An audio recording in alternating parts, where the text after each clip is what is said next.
On this episode of Athletic Training Chat, we have Jonathan Ekhoff, who is in the industrial setting and has been in and out of it in his career and also done a lot of things when it comes to the secondary setting. And Jonathan and I have connected back and forth via social media online, but finally connected at our state symposium and had a few more conversations. And I thought getting his perspective on basically starting an industrial occupational service line from scratch would be really interesting, as it is becoming something that is more and more popular within the AT profession.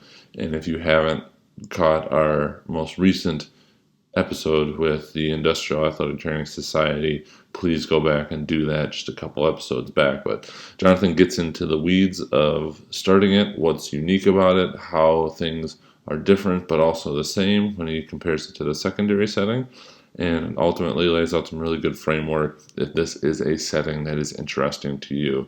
So please enjoy that. As always, we are powered by Mueller Sports Medicine. Can't thank them enough for their help and their support, as always, when it comes to supporting both the AT Chat podcast and also the AT profession. But without further ado, please enjoy this episode.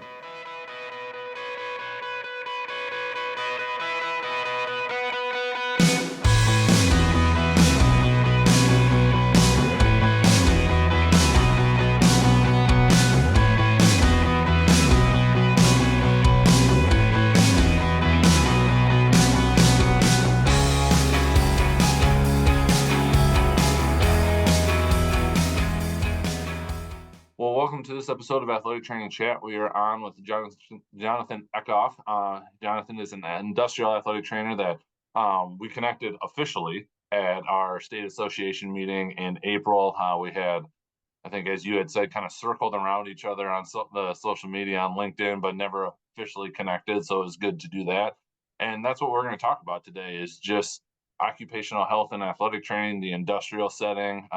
John's got a really unique, I think, story on how that all came to be, and a lot of just looking back at experience, different experiences, multiple industrial, but also the secondary setting, both obviously hugely important settings in the profession. But before we get into all of those things, just wanted to turn it over to you so you could fill in a little bit about your background, and then we'll get going. Sure.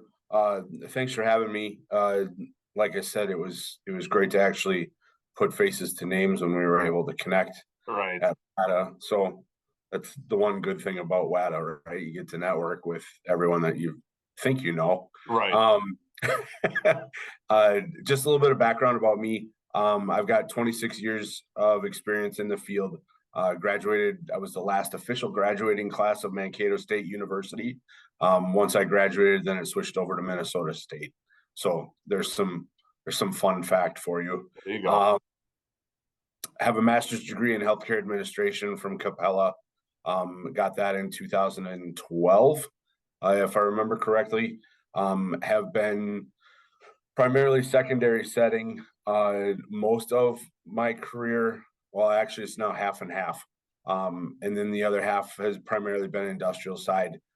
Have done some junior college, have done some smaller D1 coverage as well with various entities. Have been previously licensed in Florida, South Carolina, Illinois, and of course, Wisconsin. So I've bounced around a little bit, which has been great because you get to see different things. You get to see how different systems work and different settings from that side. So industrial career has focused primarily in Illinois and Wisconsin for the 13 plus years of that side. Sounds good. That was the first thing I was going to ask you to kind of define/describe, just in your experiences with it all over the place, describing the industrial setting and the role athletic trainers play in that specific setting, which I'm sure can be vast. But if you wouldn't mind doing your best to summarize it all together. So we kind of look at it from the standpoint of those that work on the industrial side. So your factories and your manufacturing and your that includes police and fire and EMS. All of those entities your wood plants, your glass factories, your steel mills, all of that. We define them as industrial athletes. So the athletic trainer takes that athlete term and enhances it from that standpoint of things, because they're doing repetitions. They're doing multiple repetitions throughout the day. It's still manual work. It's still manual labor. It's not anything that's not happening in a weight room or happening on a practice field. It's their work. It's their life. So that's kind of the best way to describe what an industrial athletic trainer does. I understand that. Yeah. And especially in the state of Wisconsin, it's quote unquote vigorous activity, Correct. which, yeah, it feels like the most double-edged sword word that you could come up with for some of the stuff that referring to our practice act. And when you're throwing 700-pound blocks of cheese around, yes, it's very vigorous. Yes. Yes, it is. When we were touching base and just kind of getting to know each other a little bit more, you had referenced that you were asked to start a service line for industrial athletic training through your employer, and if I remember correctly, that was basically from scratch, from the ground up, correct? If you wouldn't mind just sharing a little bit of that story of just how that all came to be, and then some of the opportunity and challenges that you've come across. Sure. COVID happened. Everyone remembers. When COVID happened, it had a major impact on what we were doing in the secondary setting, with our schools and our on-sites and everything. Our occupational health clinic at the time was being revamped and rebuilt. And those leaders came to me, knowing my previous industrial background, and said, can you build us an industrial athlete service line? And so that's kind of how this program got started. The medical director at the time, he and I sat down and had some one-on-one time, and he got to know me a little bit. And he said, "You're on my team. You don't have a choice, and this is what I want you to do." So kind of the field of dreams, if you build it, they will come mentality is kind of what we went through in that. In that, you know, I'm part of an organization that's 12,000 people. We have a huge footprint in Wisconsin. I am part of the Marshall Clinic system, obviously. We have occupational health clinics in multiple sites throughout the state. So working with all of those different, I'm going to call them satellites, trying to hone and trying to ingrain the industrial athlete piece has been a significant challenge. Just working with the staff. So it's RNs and it's health techs and it's PTAs and it's COTAs and it's athletic trainers and it's people with kinesiology degrees that are kind of all working together to perform and provide these services. So there's multiple challenges that go with that aspect of things. The biggest piece that we took out of it was developing a scope of practice for what we do on site. So that includes our RNs, that includes our COTAs, PTAs, LATs, any of those, all of that is ingrained in that one document. That was amazing. Oh, yeah, I gotta imagine that's helpful of just like kind of not as aggressive as, quote unquote, stay in your lane, but just knowing where everybody's expectations are and where there might be overlap. So, maybe the turf war doesn't get as potentially bad as it may get otherwise. Yep. And then obviously you work within your own scope of practice with under that big underlying umbrella. But yeah, it has helped kind of ease a lot of those turf war potential tensions that can exist. Have you noticed, just kind of in your experience, yours personally, and then across all the different sites, has that actually alleviated some issues? I haven't done anything officially in the occupational health realm, but we were looking at maybe doing some stuff, and I met with a local industry, basically going in and providing a soft tissue work for their employees, but would work with the RN who had little to no desire to want to do anything musculoskeletal. with their workers, and so it ended up it was going to work out really well because not that I would have gone in to do anything that wasn't musculoskeletal, but my desire would not be to handle a lot of that stuff. So does it seemingly kind of work out or settle itself in your experience? I think it helps define roles of who's doing what. Like, I'm not going in and doing any wound care with anyone on site. All Sure. that's being done by the RNs. Okay. In the same standpoint, if the RN knows that there's someone with a musculoskeletal issue, they're making sure that they're reaching out to our staff to say, hey, you need to follow up with X, Y, and Z. Sure. So I think that's been a great team building and team process in that regard. We worked under the whole guides of early intervention, Yep. and how early intervention is defined by OSHA is basically glorified first aid. So there's yeses and nos and things that you can and can't do in that regard to make sure that you're not crossing lines and boundaries. We have it set up so that when we're on site, we can talk to people about non-work related injuries Okay. as well as work related injuries. So you have to know what you're talking about at the same Sure. standpoint Yeah. when Yeah. it comes to that. Because I've always pitched it to companies of, if Joe goes out on his ATV and rolls his ATV and screws up his knee and his ankle, that's going to make it it's going to affect how he's going to be able to work. So why would I not be able to talk to him about that versus me talking to him about, well, I reached the wrong way and now my shoulder hurts because I did X, Y, and Z. They're same in my opinion. You just have to know non-OC versus OC and how that goes. So this was not a question on our list, but it's one I just continue to be fascinated with and wrap my head around. The occupational one, it seems like in some instances, athletic trainers are hired truly as the quote unquote injury prevention specialist, focusing on trying sure. to, prevent things from happening, but being able to see non-occupational related injury, just as you had referenced, the weekend injury, but some, and this is the essence of the question, aren't allowed to see the occupational injury because it goes through, the work comp system and whatnot. How have you guys set up so you are able to? Do you just fall in with that group of working with the work comp, and that's how just everything within your larger department is set up? Yep. So unique. I want to say no, but Okay. potentially. I think it depends on who's your employer and how Sure. those boundaries are set. I don't know if boundaries is the right word to use, but that's what came to mind. It's when we go in, our main purpose there on site is to evaluate workplace injuries.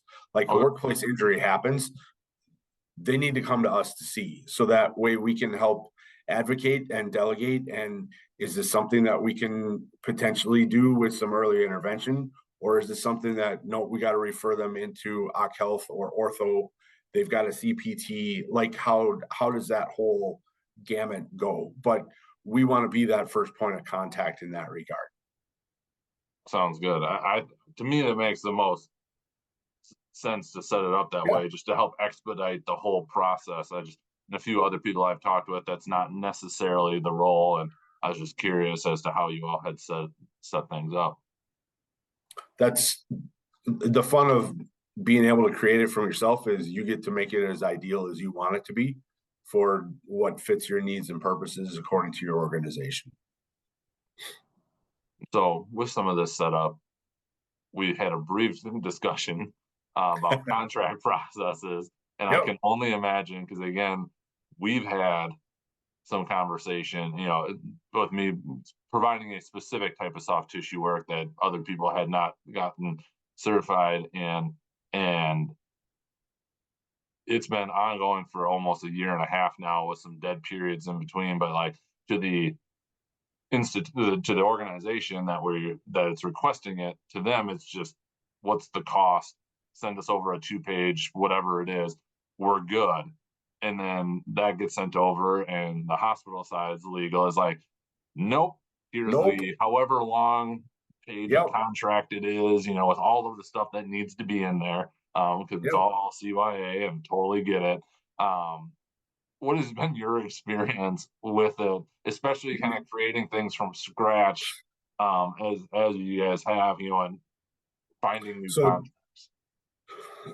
we found a shortcut Okay. if you want to utilize it this way. I I don't know exactly how I feel about it. So if a company wants me to come in, so a company calls me and says, we need you here next week. Yep. Like, from your experience, you'd say that's virtually impossible because we have to jump through 17 different hoops to get all of our contract stuff in place before I can come on site. So the way that we've kind of made a shortcut is we have the ability to set form or to put in place a letter of agreement. I can have a letter of agreement drafted today and out to you by the end of the day. I can be there next week, knowing that what's going to happen is this letter of agreement is going to go away within a 90-day period. Yeah. And then you're going to need to sign into a long-term contracting commitment. Sure. That gives us 3-4 months to play with so that all of our legal departments and their legal departments, et cetera, can play the tag that they need to make sure that everything is signed and gone forward. The biggest frustration with all of that is, of course, trying to be patient, Right. and trying to be patient on both ends, because while both sides don't always play well in the sandbox together. And do you find most of that, is that more like cost based, like the negotiation on what it's going to cost, or is it more just like the minute details of It's the minute insurance and details. liability? Yep, it's the all that minute type of details. stuff. Okay. All the cost stuff is put up in front, and very rarely is there any sort of negotiation and or anything with any of those. It's like, here's the price, this is where it's set, this is what it's going to cost. Okay, what's the next step? Like, very rarely do I get a whole lot of kickback on that. Maybe that means I'm too cheap. There might be something to that, or you just make such a good deal that people are just like, all right, we can't argue with this. Think about the millions of dollars you're saving companies with reducing their work comp issues. Like, it's a no-brainer, in my opinion, that everyone should be doing this. It's just, yeah. So that brings up just kind of another interesting question. From what I've gathered, now working within a health system, but before, working at an institution that was partnering with the health system, I learned from some of the health system higher ups that the term, downstream revenue is just like nails on a chalkboard to them, as part of like that thing, like, oh, but yeah, if you do this, you're going to get X amount of surgeries and MRIs and da da da. It's really hard to predict, and even harder, probably to go back and really see all those things. Similar case here, hey, you're going to save, pick a number out of midair, on your work comp. How have you gone about, if you will, selling that as the thing? It intuitively makes all the sense in the world. But even for starting new, maybe you had some background stuff you could show from previous, but for somebody that's maybe never had this, how do you convince them that that is truly going to be what is going to happen? So there's national data and benchmarks that are out there from the industrial side that you can tap into. Don't ask me for the links off the top of my head because I don't have those. Sorry. Sounds good. But there's normative data out there that you can put in to help make your presentation and pitch. Say, if you have 100 employees or 100 full-time employees, you can expect that you're going to have 3 recordables per calendar year. Okay. It's that stat's for real. I didn't pull that out. That's a legit thing. And there's all kinds of research out there to help back that. But then if you can look and say, okay, if you have 3 recordable injuries per 100 FTE, you have 600 FTE. So now we're up to 12 or 15, if I did my math right. Yep. What's the average cost for a work comp case? And like, well, it depends on if it's back, or it depends on his shoulder, it depends on what it is. But if you can find an average of that and say, okay, you're expecting 12. If you put this program into place, let's say we cut that down by 50%, how much money did you just save? It's pretty simple math from that standpoint. Sure.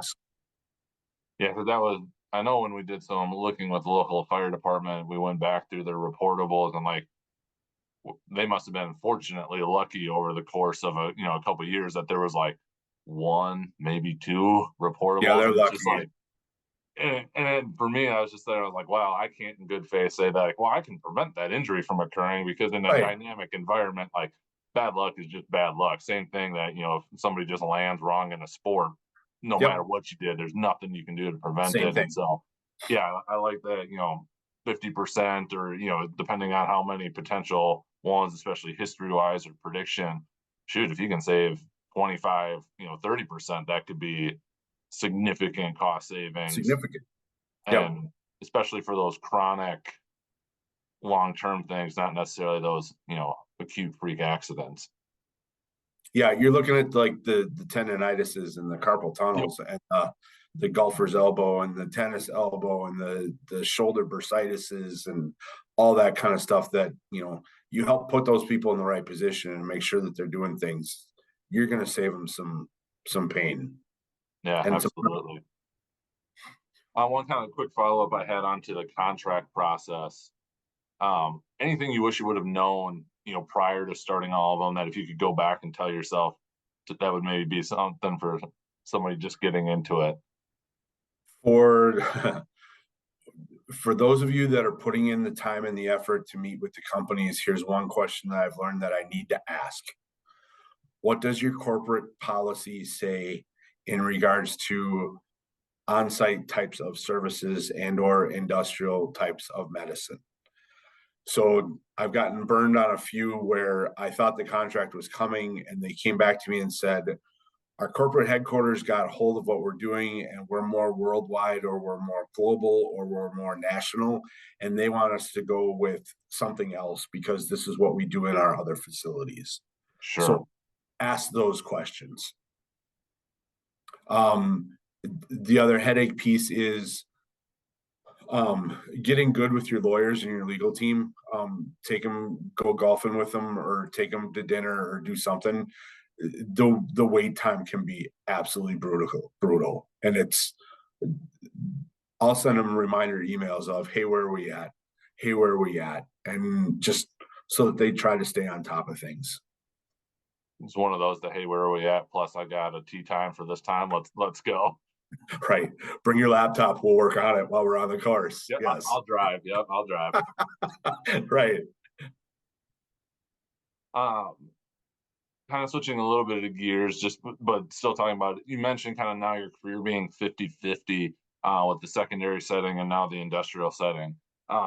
Any similarities or I can imagine the differences, so I'd be curious on those as well, but more the similarities that you've seen across both settings, if any. An injury is an injury and bodies are bodies, and like mechanisms of injury aren't necessarily that different. How that may come into play might be a little bit different. Like you're not going to deal with a ton of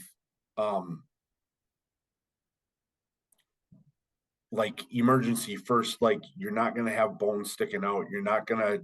Not saying that that doesn't happen on the industrial side, but the prevalence of that immediate trauma stuff that you have to do, that's not really in our role on the industrial side. Yeah. A lot of these companies have safety people there. They have their first responder teams there. Like if you happen to be there at the same time, yeah, you're probably going to assist and or help out, but that's not necessarily going to be your main role. Right. One of my guys a year back or so had to deal with someone that was having a cardiac emergency on site. It happens. The frequency of concussions that you're going to have to see are slim to none. You're going to get one every once in a while, but Right. You're not at football or soccer or gymnastics or whatever where your head's on a swivel all the time going, Yep. okay, they just got lit up. Like, what do I need to know? Like, you're going to want into a 2x4 or a steel beam every once in a while. And if you forget to wear your hard hat, yeah, you're going to have an issue. But yeah, it's different from that standpoint of things. The similarities are more often than not, and I know this is kind of for new grads that are coming out, they're like, how do I interact with the 30, 40, 50-year-olds? Sure. More often than not, the education base of the people that you're working with, most of them are high school equivalent. You're not dealing with, not saying that you're not dealing with bachelors and masters and some engineers here and there, because yeah, you are. But the majority of the people you work with are basically high school equivalents in terms of education. So it's not as, once you get out there, it's not as intimidating as you may have thought it was.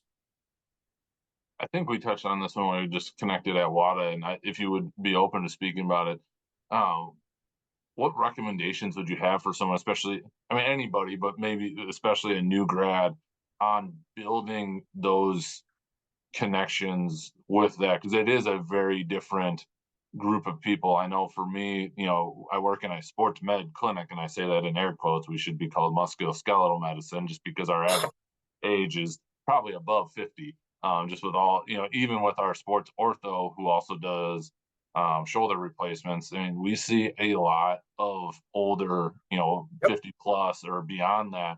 And so that's a different interaction than the 18 to 22-year-olds that just keep recycling every year working in the collegiate setting.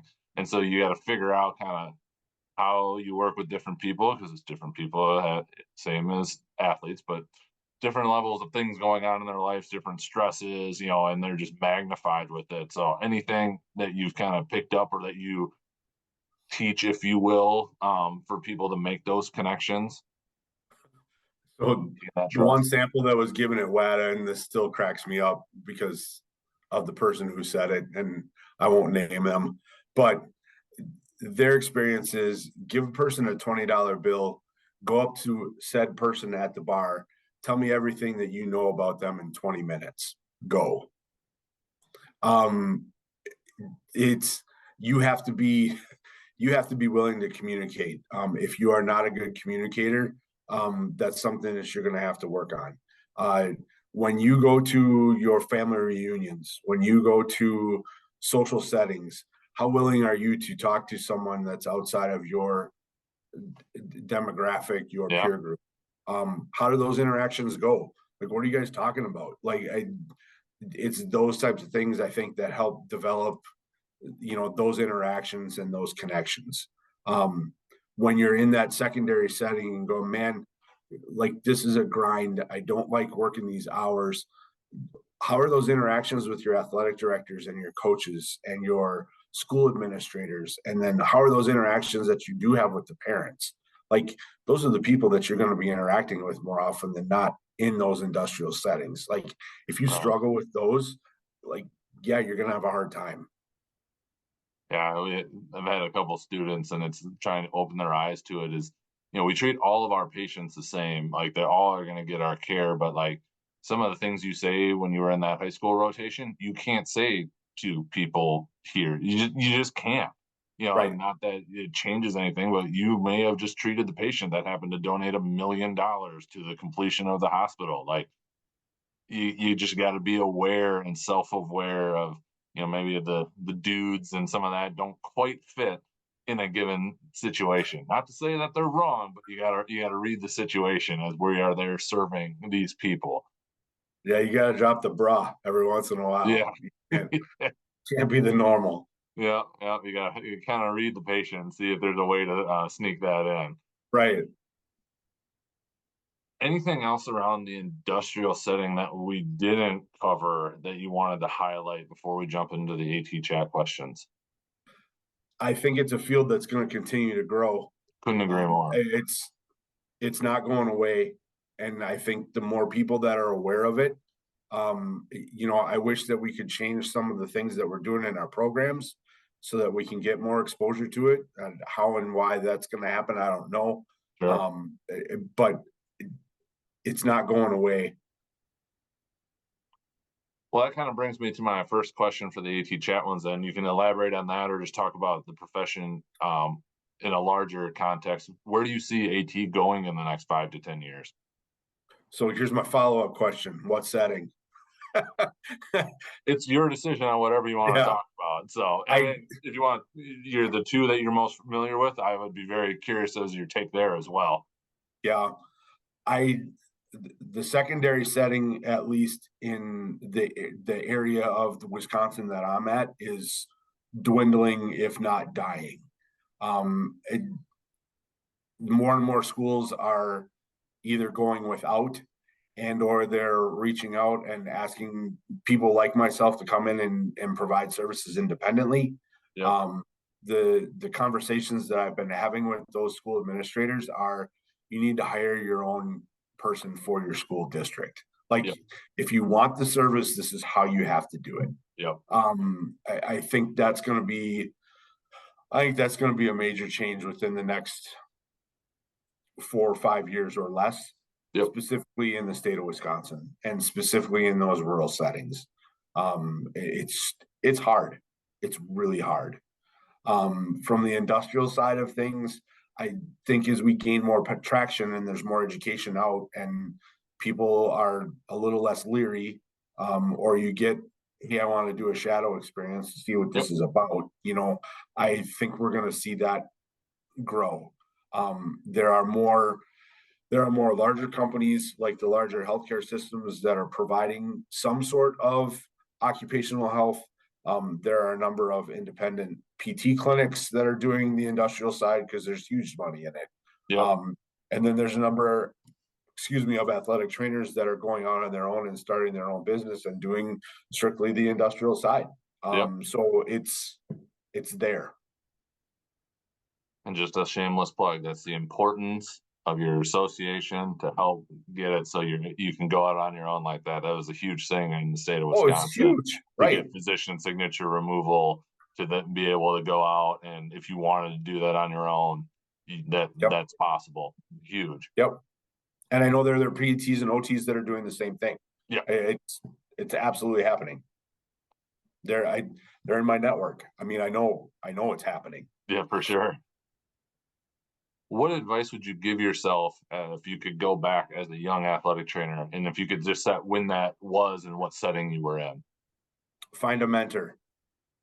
I can leave it as simple as that. I won't. All good. But find a mentor. My first job out of school was in Florida.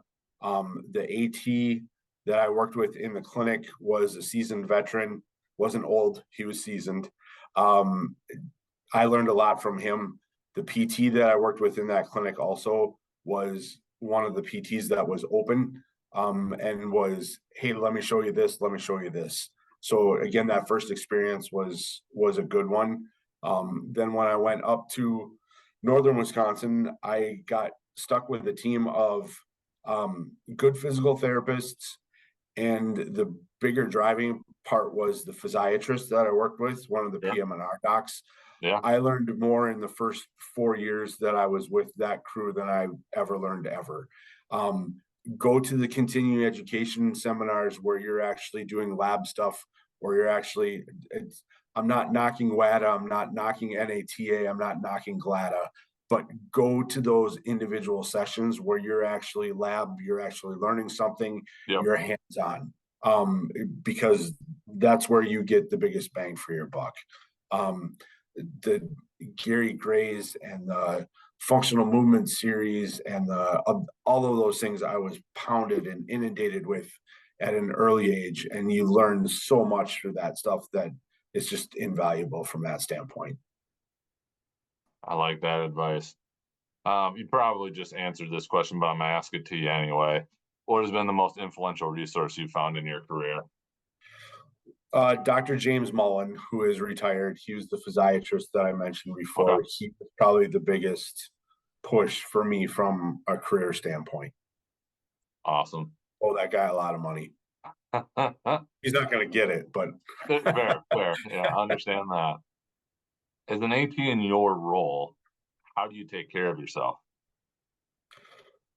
The industrial side offers a lot more flexibility in terms of schedule. Than the secondary side does. So there's more me time, so to speak, from an industrial side than the secondary side.